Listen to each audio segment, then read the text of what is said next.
السلام عليكم ورحمة الله وبركاته. ازيكم يا حبايبي؟ عاملين ايه؟ يا رب دايما تكونوا بألف خير. اللهم صل وسلم وزد وبارك عليك يا حبيبي يا رسول الله. ازيكم يا حبايب قلبي؟ عاملين ايه؟ وحشتوني جدا جدا جدا. وصفة النهاردة بقى يا جماعة هايلة هايلة هايلة. وصفة سهلة جدا جدا وبسيطة. عملت لكم نوع من الكرنبيت اللي هو الزهرة. بطريقة سهلة جدا وبسيطة بقى، بدون زيت بدون سمنة. بصوا الطريقة كلها مغذية. حط أحلى لايك بقى وأحلى كومنت من إيديك الحلوين دول بقى يا قمر. وتعالي اتفرجي معايا على الفيديو. بصراحة الفيديو النهاردة رائع رائع رائع وممتع وشيق كمان. أول ما هبدأ معاك الفيديو يا جماعة، أنا بشكر طبعا طنط أم السيد. ما تزعليش يا طنط، وادعوا لها يا جماعة إن ربنا يشفيها ويعافيها. و... وانت حبيبتي يا طنط والله وعلى راسي من فوق. وبشكر كمان اسماء ادريس حبيبه قلبي يا اسماء، والله العظيم كلك ذوق. وهجر البنا اجمل هجر في الدنيا. وفايزه كمان الحاج دي بنت خالتي يا جماعه واختي الكبيره.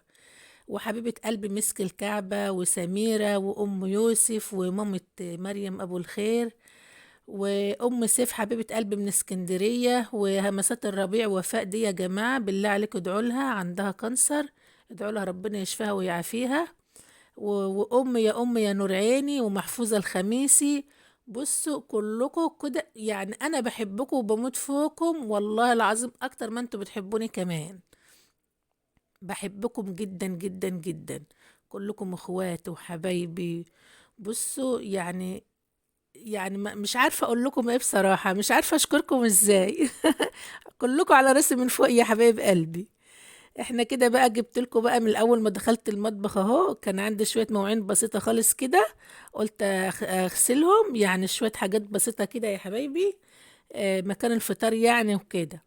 كان عندي بقى سمكتين، قلت احطهم في التلاجة يعني اعملهم في يوم تاني كده على شوية كده ولا حاجة. بقول لك كان جايب لي سمك من البورصة. عاملاه معاكم برضو. فكده يا حبايب قلب انا خلاص هو خلصت المواعين تمام. ايوه كده حطيت اللايك ولا لسه يا حبيبه قلبي؟ اللايك بقى يا جماعه بالله عليكم اللي يحبني يشير الفيديوهات بتاعتي، عشان انتوا عارفين فيديوهاتي بتتسرق. اعملوا مشاركه يا جماعه، فيديوهاتي حلوه يعني مش حاجه وحشه ولا حاجه. وبعمل كل وصفاتي كلها سهله وبسيطه تمام. يلا يا حبايب قلبي بقى حط اللايك ليوميات نهى رزق. قناتي على الفيسبوك يا حبايب قلبي اسمها يوميات نهى رزق. وقناتي على اليوتيوب اسمها منوعات نهى رزق. تمام. يوميات نهى رزق يا جماعة اللي بتسرقوا الفيديوهات، يوميات نهى رزق يوميات نهى رزق. بالله عليكم اعملوا له مشاركة للفيديو يا جماعة، اللي يحبني يعمل لي شير للفيديو بتاعي. قلت بقى كده امسح البوتاجاز.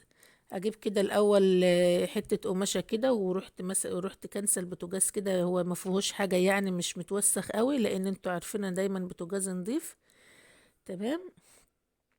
ايوه كده يا حبايب قلبي، صلوا على النبي يا حبايب قلبي. اللهم صل وسلم وبارك عليك يا حبيبي يا رسول الله. وحدوا الله يا حبايب قلبي. لازم كده نذكر ربنا على طول. تمام. كل سنة وانتم طيبين وسعداء يا رب كده، ويجعل عندكم الخير والسعادة والهنا دايما في بيوتكم، تفضل عمرنا بالستر والصحة والرزق الحلال. اللهم امين يا رب العالمين. وربنا يشفي مرضاكم ويرحم موتانا كلها، يا ربنا يرحمهم يا رب. وربنا ينجح ولادنا ويكفيهم شر اولاد الحرام واصحاب السوء، اهم حاجة اصحاب السوء دولت. ربنا يكفينا شرهم يا رب، اللهم امين. كده انا خلصت البوتاجاز اهو يا حبايب قلبي. ايه رايكم بقى في النظافه الحلوه دي؟ نجيب بقى كده اللحمه. ده يا حبايب قلبي كيلو لحمه. انا هقسمه طبعا على 3 4 مرات كده، مش هعمله طبعا كله مره واحده. كان عندي في الفريزر طلعته قلت افكه. حطيته كده على البوتاجاز ووطيت عليه علشان اللحمه تفك براحتها. دي يا حبايب قلبي الأرنبيتا. هم كانوا 2، انا عملت التانية في الفيديو اللي من يعني انا منزلكوا الفيديو ده من قيمة 5 ايام كده ولا حاجة. في الصفحة برضو اللي مسامحوش يا جماعة. عاملاها برضو بطريقة تحفة. وعلى فكرة يا جماعة اقسم بالله العظيم الفيديو ده اتسرق من الصفحة. والله العظيم اتسرق من الصفحة بتاع الأرنبيت يا جماعة، اللي انا كنت عاملاه في طواجن في الفرن. ففضلا وليس امرا اعملوا له شير للفيديوهات بتاعتي عشان محدش يسرقها. فيديوهاتي طبعا حلوة وبتتسرق. ما هي لو فيديوهاتي وحشة ما حدش هيعبرها ولا حد هيسرقها. تمام يا حبايب قلبي. انا مسامحة لاي حد ياخدها يسترزق منها يكون حد غلبان، لكن اللي سرقوا مني الصفحة ما ياخدوش مني حاجة. منهم لله والله العظيم.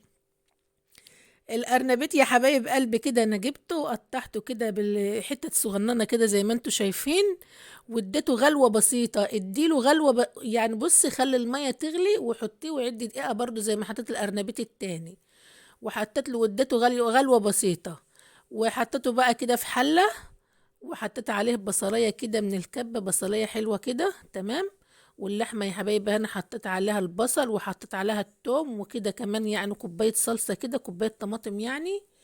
حطيتها كده. انا تحسيج اللحمة ده يا حبايب قلبي لأي حاجة تعصجها بالطريقة دي. عندك مكرونة بشاميل، عندك جلاش، اعملها بنفس الطريقة دي. اللي انا حطيته الارنبيط ده يا جماعة شوية فلفل اسمر، كمون، 7 بهارات، اي حاجة عايزة تحطها حطيها. بس انا ما بحبش البهارات اللي ما في الاكل يعني. تمام يا حبايب قلبي، صلوا على النبي يا حبايبي، صلوا عليه. اللهم صل وسلم وبارك عليك يا حبيبي يا رسول الله. صلوا على الحبيب الغالي كده كل شوية. اديله بقى كده تقليبة. هو على فكرة بيخس يا جماعة، بصراحة والله كان طعمه رهيب. يعني احلى من الكرنبيت اللي هو المقلي ده يا جماعة، بصراحة بيبقى شارب زيت كتير وبيتعبنا، وما عادش بقى صحة زي الاول، احنا كبرنا خلاص عجزنا. معايا كده بصلتين مبشورين حلوين، وحطيتهم كده بقى على اللحمة. خليكي معايا بقى من تحصيج اللحمة، احلى طريقة لتحصيج اللحمة دي يا حبايب قلبي. انا اي حد يا جماعة انا ما ذكرتش اسمه يكتب لي في التعليقات. وماما فاطمة حبيبة قلبي يا ماما فاطمة من المغرب، ماما فاطمة دي معايا يا جماعة من اول انا ما فتحت القناة، بقالها سنة دلوقتي معايا على طول. دي امي التانية، حبيبة قلبي وعلى راسي من فوق يا ماما فاطمة. والله بحبك جدا يا ماما والله وبموت فيكي. حبيبتي والله يا ماما فاطمة. ماما فاطمة يا جماعة بحتلي فيديو لتخزين الزبدة هنزله لكم. هنزله لكم ان شاء الله بطريقة حلوة قوي قوي. انا نفسي ما كنتش اعرفها. تسلم ايدك والله يا اجمل ماما فاطمة في الدنيا، حبيبة قلبي من المغرب. كده يا حبايبي انا اللحمة هي اللي انا حطيته ده دلوقتي فلفل يا جماعة، عندك فلفل اخضر، فلفل الوان، لكن احنا في الغلا دلوقتي فبسيط اللي بيجيب الفلفل الالوان ده، ما انتش غرب. كده انا حطيت الفلفل ده يا جماعة بقى في اخر خطوة خالص، الفلفل الاخضر في اخر خطوة. اسيبها بقى كده 5 دقايق وبعدين كده تمام. كده بقت مية مية. نزلتها بقى اهو، اللحمة كده اتعصجت وبقت جميلة جدا. جبت بقى كده الكرنبيت هو خلاص اي مستوي، احط عليها اللحمة، اسيب بقى شوية اللحمة دول. عملت منهم بقى صينية الارنبيت اللي هي الطواجن اللي في الفرن من اللحمة التانية دي. وفي كمان اعمل كمان يعني صينية جلاش كده ولا صينية مكرونة ولا حاجة. الكيلو اللحمة عملته على 3 مرات يا حبايب قلبي. اديها بقى كده تقليبة بالشكل ده على نار هادية يا حبايب قلبي، وما نزودهوش مية. الطبخة دي ما بتتزودش مية يا جماعة، دي بتبقى كده. ايه رأيكم بقى في الحلاوة والجمال ده؟ لو استفدت مني بقى بحاجة بسيطة فضلا وليس أمرا، حط اللايك يا حبيبة قلبي، واعملي متابعة وإعجاب للصفحة على الفيسبوك باسم يوميات نهى رزق، واعملي لي اعملي لي برضو على اليوتيوب اشتراك للقناة يا حبايب قلبي. تمام يا حبايبي، إلى اللقاء في فيديو آخر، وأشوف وشكم على خير، وأترككم في رعاية الله وأمن، والسلام عليكم ورحمة الله وبركاته. باي باي يا حبايب قلبي، باي.